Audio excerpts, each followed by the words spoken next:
having a life scholarship and being able to afford to go to college made me feel inspired to go. When I got a life scholarship, it was such a relief. I knew that I wanted to have an impact. Having a life scholarship through the SC Education Lottery was huge. It gave me the opportunity to make that impact right here at home. The South Carolina Education Lottery. A better you, a better us, a better South Carolina. Visit sceducationlottery.com/betteryou. You just realized your business needed to hire someone yesterday. How can you find amazing candidates fast? Easy. Just use Indeed. Stop struggling to get your job post seen on other job sites. With Indeed sponsored jobs, your post jumps to the top of the page for your relevant candidates, so you can reach the people you want faster. According to Indeed data, sponsored jobs posted directly on Indeed have 45% more applications than non-sponsored jobs. Don't wait any longer. Speed up your hiring right now with Indeed. And listeners of this show will get a $75 sponsored job credit to get your jobs more visibility at Indeed.com/ARTS. Just go to Indeed.com/ARTS right now and support our show by saying you heard about Indeed on this podcast. Terms and conditions apply. Hiring? Indeed is all you need. Tape Deck Media. Hi there, I am Kelly Zemnikas, and I am the host of a brand new podcast called Holler and Wine. I'm a stand-up comedian, I'm a documentary filmmaker, and I genuinely love talking to people. And despite the fact that I do not care for the sound of my own voice, I've got a podcast now. So please come join us. We're going to have really good conversations. We're going to talk about cocktails, and I am going to give my guests a tarot card reading because why not? So join us on Holler and Wine. Hope to see you soon. Oh, well, it's a podcast, so it's hear you soon? That sounds weird. Good morning, Ruddlers. Happy Monday morning to you, the 23rd of June, 2025. Welcome to episode 127 of the Ruddle Me This podcast. I'm, as always, your host, Taylor Ruddle. Today's guest is somebody I've sort of been aware of peripherally, for a long time, Austin Harrison. Austin is I suppose, predominantly the word you describe Austin with as a theatre producer, but he is also an actor, an improviser. I think he's dabbled in stand-up as well. And him and I sort of cross paths a little bit peripherally with the stand-up connection, but then also we both do a bit of work for G-Quiz Quiz Nights. Austin and I thought it would be fun to have a bit of a chat about how to make it in, I guess, running an independent theatre company, or I don't know if you'd call Can Do Comedy theatre, but we definitely do showbiz type stuff. So yeah, it's a real sort of nuts and bolts conversation about the things that Austin runs and his kind of hustle there. We were going to talk a little bit more in depth about this kind of stuff, but Austin's, I believe he's from Wellington, and they had either a storm or a flood or some sort of natural disaster thing. Austin's all good, but he lost power, so we were going to do a follow-up interview and then sort of stitch them together, but that didn't end up happening, so I'm just going to post this one to kind of whet your appetite, wet the whistle a little bit. And then when we can find a time to record sort of part two, we'll get really into the nitty-gritty of making it as an independent theatre producer in New Zealand. Before we get us on the show, a couple of quick plugs to get in. So this weekend, 28th of June 2025, it's the first weekend of the school holidays, and that means we are going to be running our first Three Bears show at 11 in the morning for the first show and 1 p.m. for the second show. At the time of this recording, we are, how many rehearsals down? Are we 1, 2, 3, 4, 5 out of about 8 rehearsals in. The play is actually really funny. We're all getting together, we've got our lines down, sort of figuring out the set and the costumes, and I think it's going to be a really funny show. Probably, honestly, by this point, the tickets will be very scarce, so if you have not already booked in, go and do that. Head along to the Canterbury Children's Theatre website. They will have your tickets there, but honestly, it's been listed in the Kids Fest, and it's a very well-known story, so apparently tickets have been flying out the door. Righty, well, that's enough out of me. Let's get on with the podcast, please, Rightomaniacs. Welcome to the show, Austin Harrison.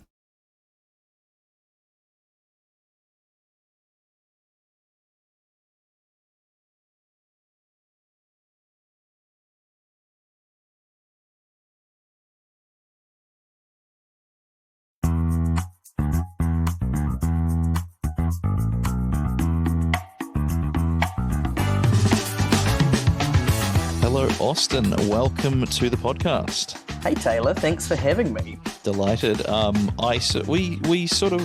We've been in each other's orbits a little bit, but this is our first time kind of chatting face to face. We had a little bit of a we sort of teamed up looking for some new quiz venues here in Christchurch. But yeah, so this is the first time us kind of shooting the shit in a sort of theatre comedy standpoint. So yeah, delighted to have you with us, and I will have given the proper intro for the listeners. But yeah, Austin, you just told me you've been full-time sort of, what would you describe yourself as, a theatre or a freelance? What's your kind of what's your game there? Yeah, I I generally say freelance theatre maker, but that's lots of things wrapped in that. Like Yes. I teach improv and I do corporate stuff, but the bulk of my work is performing and producing theatre and comedy. Hell yeah.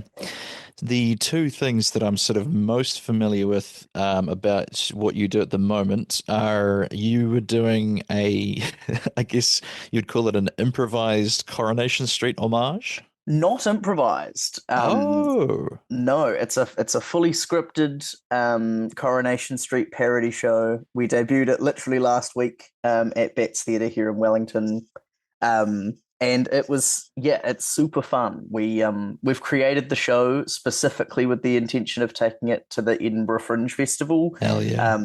Which is now all booked and happening. So we're going and doing 21 shows at the Edinburgh Fringe in August. Oh, that's brilliant. Yeah, so we're kind of on the road of, like, last week was our first kind of hit at it, and we tried a bunch of stuff. We changed the show every night.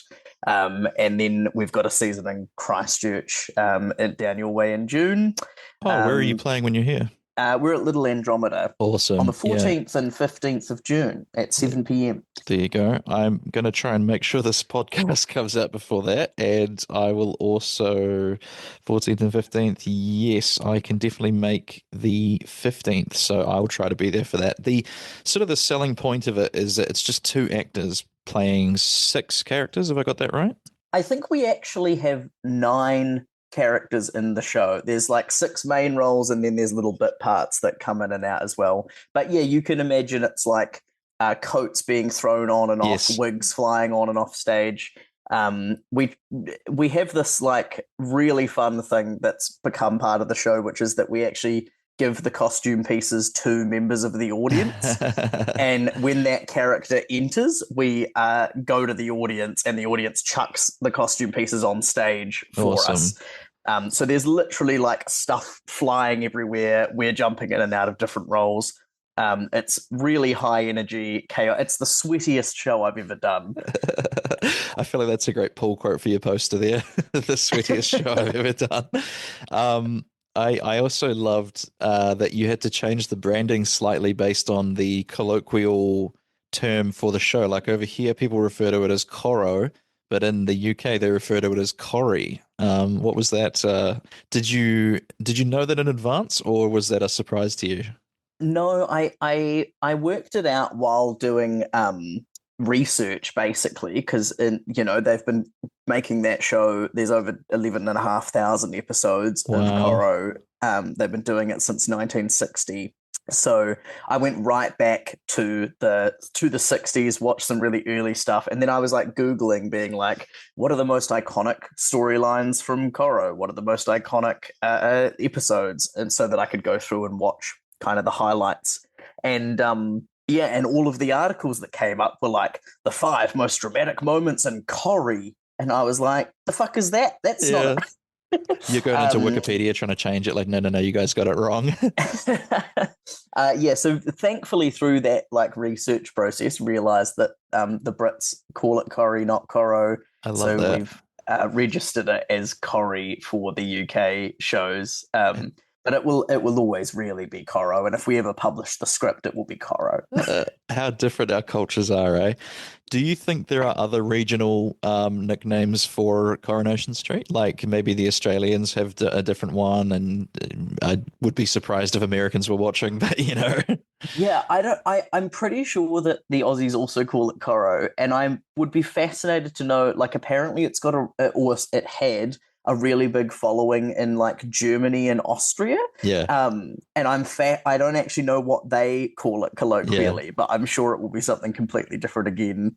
I had these two young German lads that were in at my quiz last night, and I assume they were backpackers, and it was funny because some of the questions they would be like, can we just write the German name? Because it'd be like, what is this movie called? And the movie was Inside Out. And then I asked them, I was like, is that what the translation of it is in German? And they were like, oh, no, it's way different in German. Apparently that film is called something like Everything Stood on Its Head in German, translated. Oh, wow.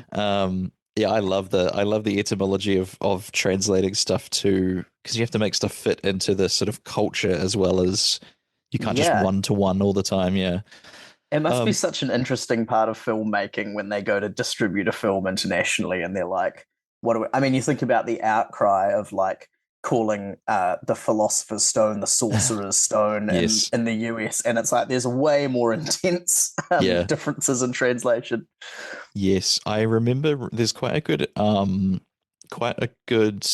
I think it was a Tumblr post by someone that worked on localizing the Animal Crossing video games. Are you familiar with those? Yeah. And they were talking about how the sort of general mood that they wanted to go for was cozy, and whatever the language they were changing it into, they wanted to make sure that the sort of language being used in the translations was cozy. So it's very interesting to think about how things that sound fine to us sound really like cold to another language or something like that. So yeah, very interesting stuff. I was going to say as well, so my parents are big Coronation Street watchers, but I really don't know what the show is about. Is it just here are all these people that live on this street in, I'm guessing, London or something, and here's what happens to them? Could you just give us a little bit of a what is Coro about? Yeah, pretty much. So it's set in Manchester, which I wish it was London. London would be so much easier in terms of accents. But we're stuck with Mancunians. So it's set in Manchester, and certainly the beginnings of the show are very much like a slice of life. Like when you watch the 60s Coronation Street, it's literally just neighbors sitting in their living rooms whinging about each other. And honestly, it's hilarious. Like there's a bunch of 1960s Coro available for free on Vimeo and stuff. And I 10 out of 10 recommend people watch it. It's witty, it's smart, it's funny, it's really good stuff. Brilliant. But obviously, when you produce a show for 60 years, you're always trying to build it up. And so you end up with these ridiculous storylines where there's like every second season there's a serial killer who kills a bunch of people on the street. You have ridiculous storylines like there's a guy who literally locks his kids and wife in the car and drives them into a canal. Oh my god! In one famous episode from 2004. And so there's it's got really crazy over the years. It's become this big dramatic soap thing, but its beginnings are very much just that kind of downtrodden working class Brits going about their life, trying to, find the intrigue and the mundane. So we've had a fun journey with the show of kind of trying to do both, of using some of the really obscure, intense storyline stuff in there mainly for comedic purpose, but then having the baseline of the show just be that almost dreary kind of roots of the show. So it's really fun, and what a joy to have 60 years of content to draw on when creating a show, when you're so used to and as a stand-up you must get this all the time where you're just trying to mine your life for content because you're shit, I've got to make a show. What the hell am I going to talk about? So the beauty of doing a parody show is that you've got so much that you can use, and you find yourself cutting way more than you use. Yeah, absolutely.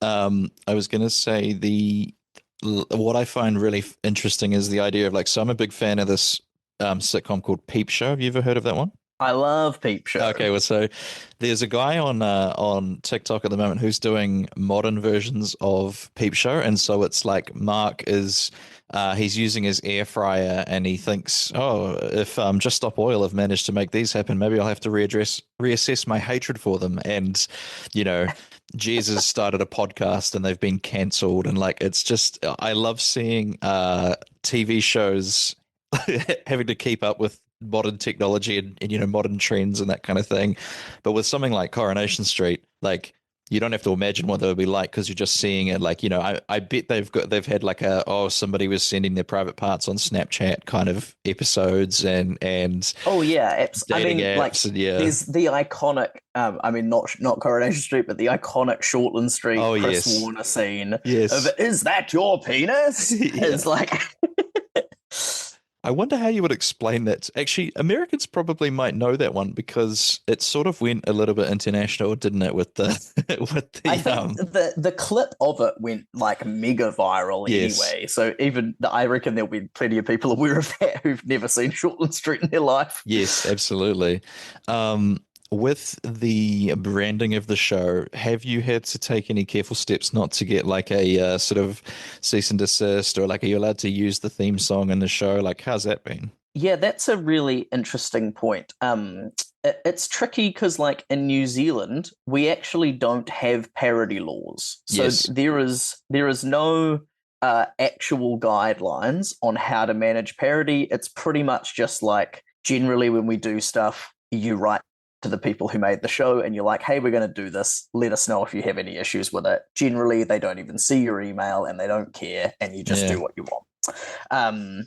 I am fascinated because the UK does have parody laws which protect you. You're allowed to make comedy out of social commons content.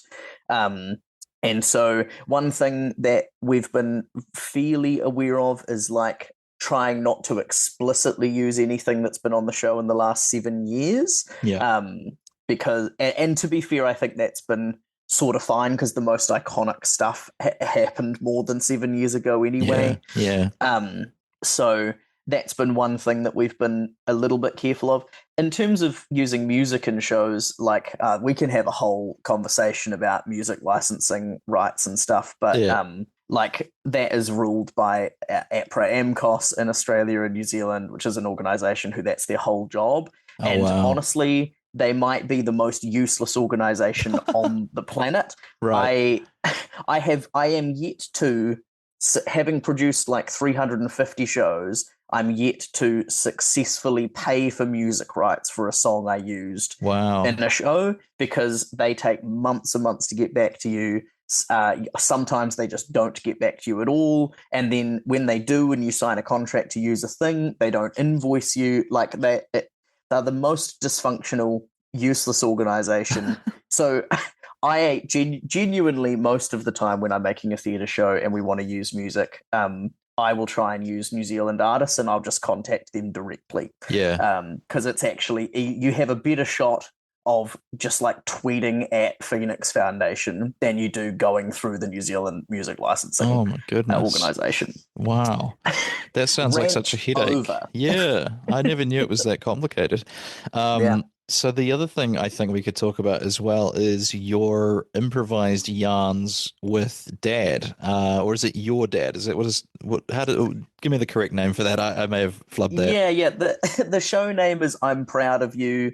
Taglines, improvised yarns with your dad, and that's pretty much what it is. Like it's a 98% improvised solo show where I come out wearing like sandals and socks and a crusty polo and a cap, and I basically chat to the audience. I get like real life memories from their childhoods and then spin the embellished dad yarn version of them. I get milestones from the audience, stuff that people are achieving in their lives, and like celebrate them and do kind of dad toasts and stuff.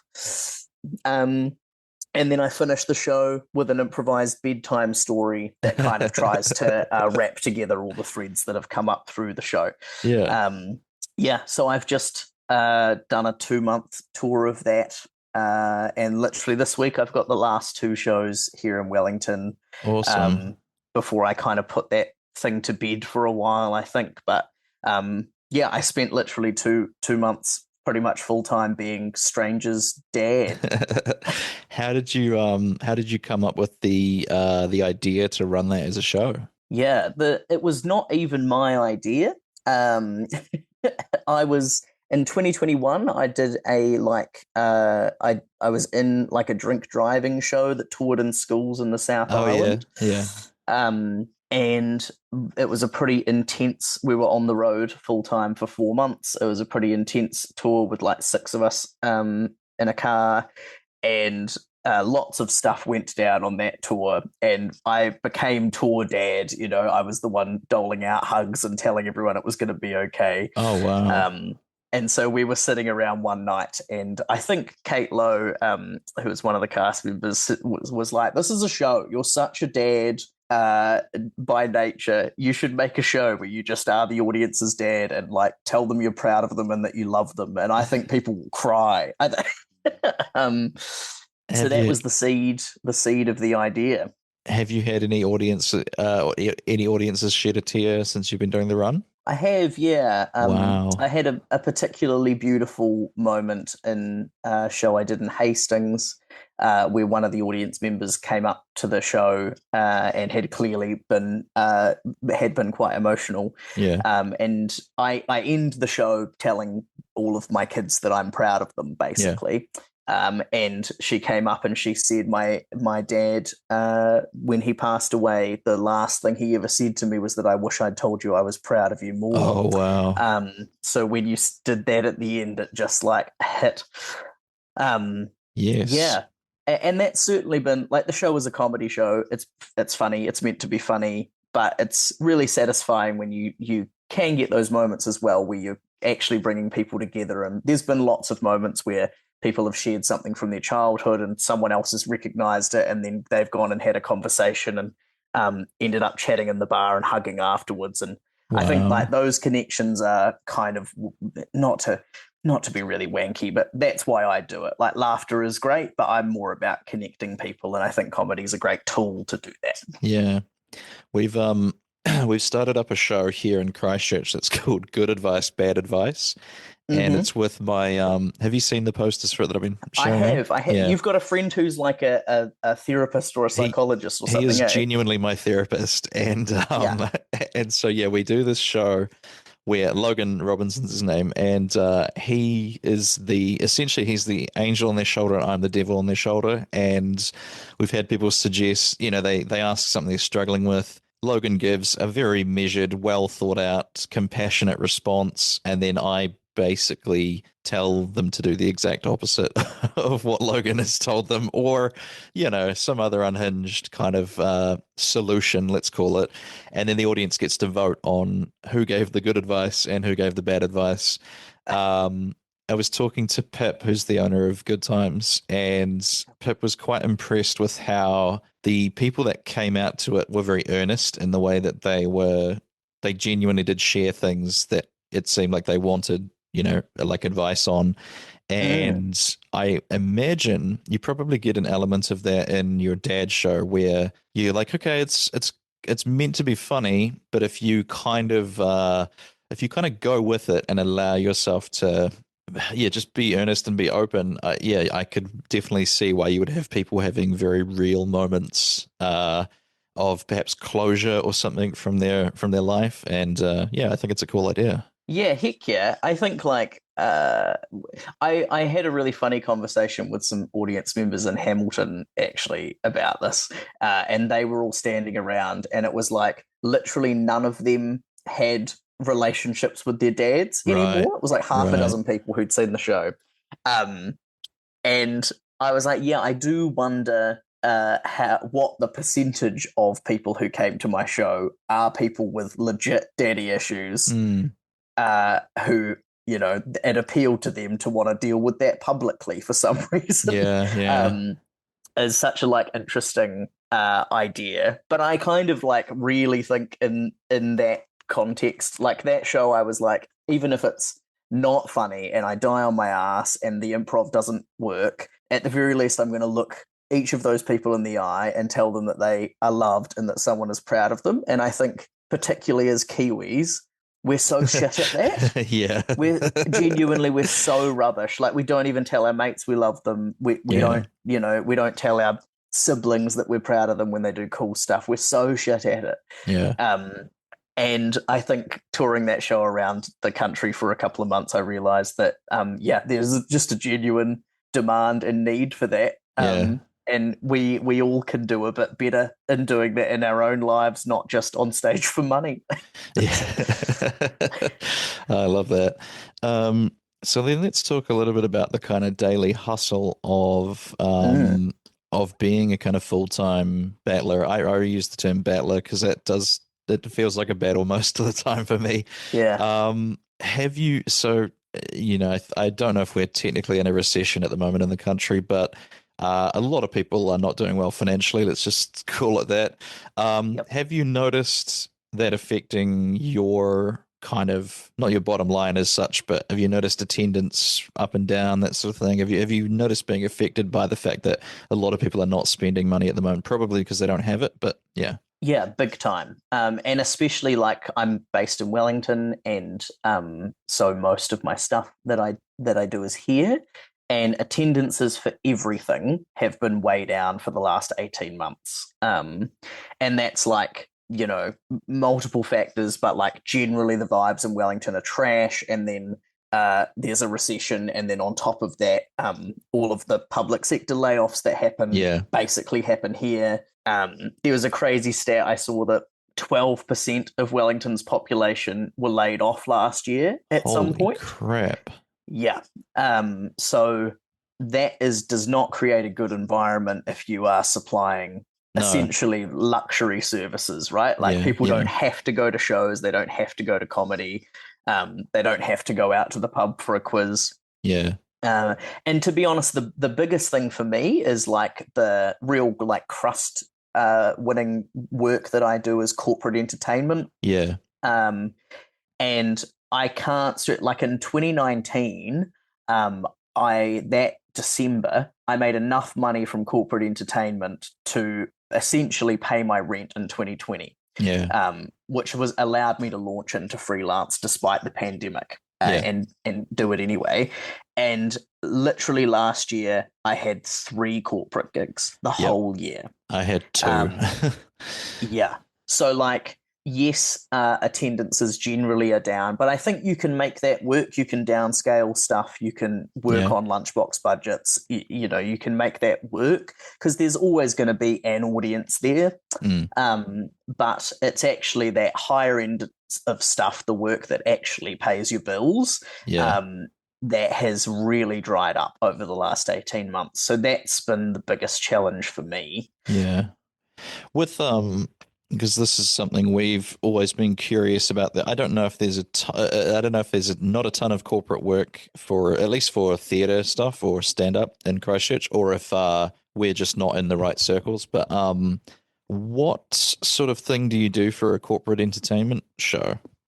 Yeah, so like my first love and my primary art form is improv. And so in Christchurch, you do have the sort of unfortunate thing where like the court jesters do all of that work in Christchurch, more or less. Makes sense. Yeah. But I think they do get plenty of it. Yes, but so I'm part of a company in Wellington called The Improvisers, which does the same thing, and they've been around since the 90s, doing corporate stuff. And it can be really varied. There's like the classic is corporate murder mysteries. Yes. So you all come in as a cast of characters, you like mingle and get to know people in character, and then someone dies, and it's the audience's job to basically question you and unravel who did it. Yeah. So that's like the classic corporate format. I kind of hate those shows. That's your paying the bills show.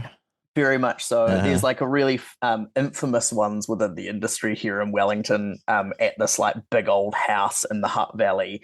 And you go out there and the guy who runs the gigs usually drives the team out. And as you drive through the gates of this big old house, he will go, welcome to the land that time forgot. Oh, I love it. And you've heard And that it's 17,000 times. I've heard it so many times, and he does it every single time. And yeah, and they've been doing. We get it, Alan. Yeah. So and that gig, like, I don't think it's changed since 1998. Like, Yeah. they do it, the same stuff, the same gags, and it still works. But Yeah. boy, it's hard yakka. Yeah. But then, like, other stuff that you do is sometimes you get paid just to, like, go in and do a 45 minutes of improv Yeah. with a wee crew of you at a conference or an event or whatever. They can be really fun. And then, of course, there's Christmas, and Christmas corporate is like its whole. I have spent many, many days of my life dressed as an elf, prancing around, asking people whether they're on the good list or the bad list or not. Yeah. And so that's a whole other tranche of corporate workers doing sort of various Christmas related themed functions and stuff. And like casino nights. I've been like there's a company that runs quite a lot of casino nights, and they hire comedians to be the blackjack dealers and stuff just because it makes the event more fun. Yeah, absolutely. I do run into this a bit where, and this could be more of a my fault than their fault thing, but the idea of hiring a comedian to be a blackjack dealer is so funny to me, because I would be like a dog shit blackjack dealer, and like I probably wouldn't be that funny doing blackjack stuff, you know what I mean? Because like my act has nothing to do with casino or whatever.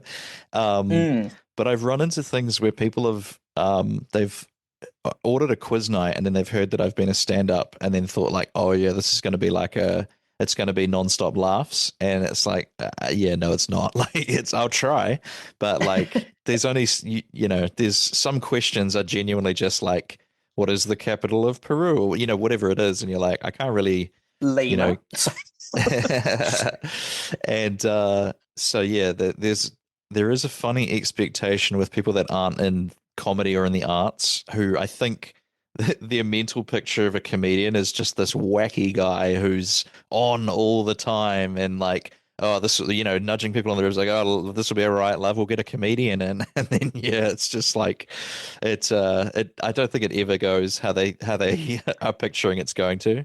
Yeah, especially like it's not what people expect when they turn up for a quiz. So, the worst corporate gigs are the ones where they're like, so you guys are going to be a surprise. And we're like, fucking no, because this is just Linda from accounts is sitting there. She's had 5 sabs and she just wants to drink the night away and chat with her pals. And now I'm going to come in and be this like obnoxious young guy being like, give me a 3-word title for a storybook. and and Linda has no interest. It's so those are always the worst. And I imagine that must be the same if you've got people like turning up for a quiz and then the hosts are like, and some comedy. And they're like, no, just ask me the questions. Yeah. That's the thing. You get two. I've noticed you get two schools of thought with quiz hosts. Like I'm a great quiz host for people that are not necessarily taking it seriously, but like I think a lot of people don't want the quiz host to be funny. They don't really want to hear a lot from the quiz host. They just want do the questions, be kind of charming and nice. But I've heard stories of quiz hosts who, like, in between the rounds will be just randomly telling like a 5-minute long story, and I'm just like, that would drive me up the wall if I was going to a quiz night. And it's like the quiz master just treats it as their personal kind of like solo show. You know what I mean? Yeah, I totally agree. I'm like, I think that the art of a good pub quiz, particularly like a public pub quiz, is just whipping through it, right? Like you want to be out of there within 2 hours, fly on through, keep the momentum up. Yeah. But then like, also you kind of do need to be quick on your feet sometimes where humor comes up or something doesn't go quite to plan. You sort of need to be a little bit sort of spry in that sense, but crowbarring in jokes, I feel, doesn't go down well ever. No, I tend to save it for like, I like when I'm hosting quizzes up here, which I don't do nearly as much of it as you do, but I kind of fill in for folks who have regular ones. And I always like to, rather than getting people to bring the sheets to me. I like to go around and collect them, and then I can have a little moment at each table and kind of riff with each table then and find the people that want that and are up for it. Interesting. That might be a little And I'll trick. do that between rounds rather than like inflicting the whole pub on my little quip.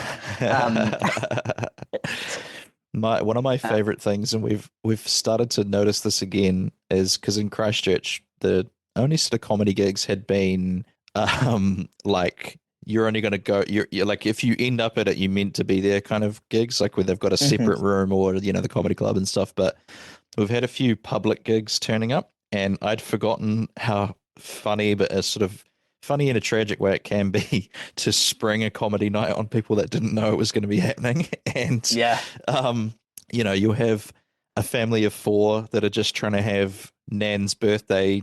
You know, they're just trying to go out for a nice meal or something with Nan. And then suddenly there's someone on the stage going, "Are you fuckers ready to laugh?" Or, you know, and like that just, I laugh and laugh every time I see it, because it's just like, it's tragedy and comedy, I guess, happening at the same time in a way. It really is. I have such a vivid memory of doing, like, I started doing stand-up down in Christchurch in 2018. Wow.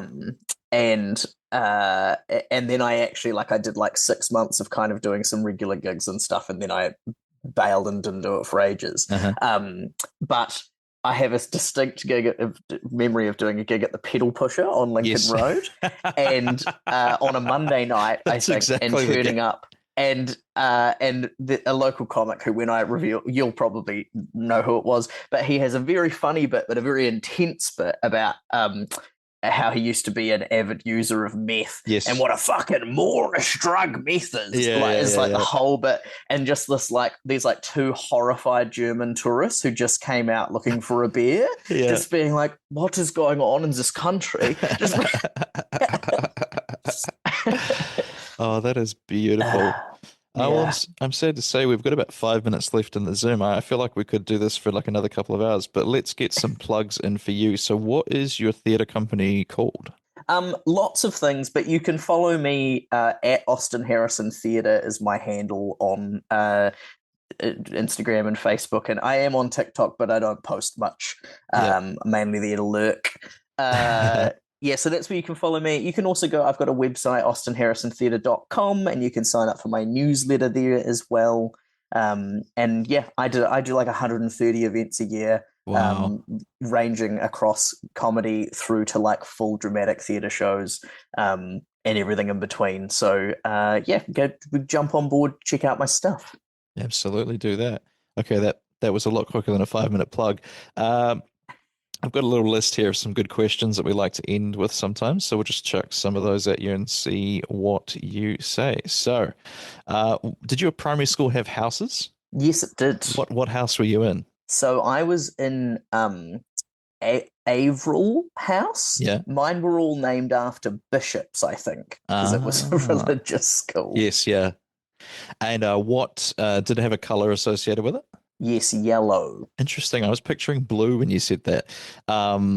Was there any particular characteristics that tended to go along with people that got shuffled? Because you know how we always, I'm sure there wasn't, but it always, when you'd tell someone, "Oh yeah, I was in Averil," they'd be like, "Yeah, I thought that about you." You know, like, was there any characteristics? Yeah, I don't think, not so much at primary school, but at my high school there definitely was. Like, I think we had Rutherford was the red house at my high school, and they that was like famously the sporty kids were there. Red's so always Rutherford always did really well at Athletics Day.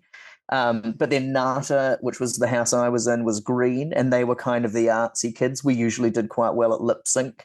Nice. So yeah, there definitely was some of those things, and that for me, I was in Nata. It was the artsy one. That definitely made sense. Yes, yeah. Sounds like they nailed you with that one. Yeah. Do you have a favorite midnight snack? Favorite midnight snack? Oh, that's so good.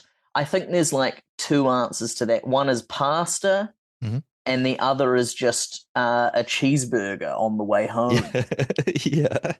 There's this fantastic TikTok. I don't know if the guy's a firefighter or if he's a contractor or something, but he stood next to a ute and he's eating a cold cheeseburger, and his friend who's filming him is like, "What are you eating?" And he just goes, "It's cold cheeseburger." And they're like, "What time is it?" And it's like 8 a.m. or something like that. But like, I have to watch that and I'm like, yeah, no, that sounds like a great time to eat a cold cheeseburger to me. Yeah, I had a friend who religiously, when he got like late night Maccas, would always order an extra cheeseburger, put it straight in the fridge and have it for breakfast. That's genius. I love it. Yeah. So next question, how do you feel about personal printing on the work printer? Oh, I'm absolutely for it. For it. Especially if you work for like a big organization. Fuck those people, print it all. They're not going to miss it. You don't have an upper limit that you wouldn't go beyond? I mean, I probably wouldn't print 300 posters. Yeah, full color. Like, anything like 10 pages or less, I'd go nuts. Awesome. All right, well, thanks so much for joining me, Austin. I'd love to have you back on. We could talk the hustle at some other point in the future. Yeah. Maybe let's do one and like get stuck into the business side of things at some stage, because I think that's people don't realize how much of our lives go into the like admin and business of art. Yes, they just think we spend our whole lives on stage. Yes, absolutely. That sounds great. So thank you for joining me. Thank you for listening to Ruddle Me This. Don't forget to hit subscribe and leave me a review on your favorite podcast platform. You can find me on social media at Taylor Ruddle Comedy on all the major platforms. You can also join patreon.com/Taylor Ruddle Comedy for free, which gets you access to all sorts of extras and behind the scenes content, as well as allows you to communicate directly with me and let me know what you think of the show. Tune in again next Monday for another episode of Ruddle Me This, and until then, ruddle her out.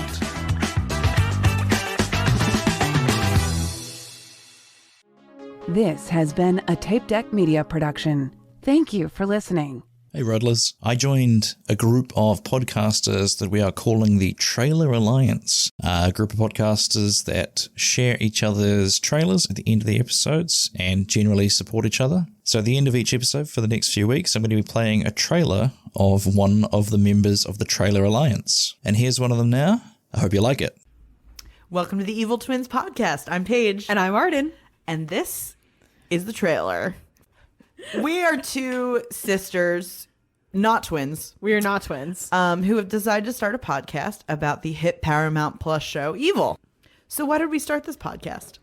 We started watching Evil during the pandemic when we were desperate for anything to pay attention to other than the four walls of our apartment. It's just a fun sister activity. Yeah. And you guys have to pay the price. Exactly. And, you know, everyone else in our lives has been paying the price for most of time. Mm-hmm. So it's time to spread the suffering to people who aren't related to us. This is the honkiest operation about the honkiest show that's ever been created. All right. Well, thanks for listening, guys. And we're looking forward to watching with you. Having a life scholarship and being able to afford to go to college made me feel inspired to go. When I got a life scholarship, it was such a relief. I knew that I wanted to have an impact. Having a life scholarship through the SC Education Lottery was huge. It gave me the opportunity to make that impact right here at home. The South Carolina Education Lottery. A better you, a better us, a better South Carolina. Visit sceducationlottery.com/betteryou. You just realized your business needed to hire someone yesterday. How can you find amazing candidates fast? Easy. Just use Indeed. Stop struggling to get your job post seen on other job sites. With Indeed sponsored jobs, your post jumps to the top of the page for your relevant candidates, so you can reach the people you want faster.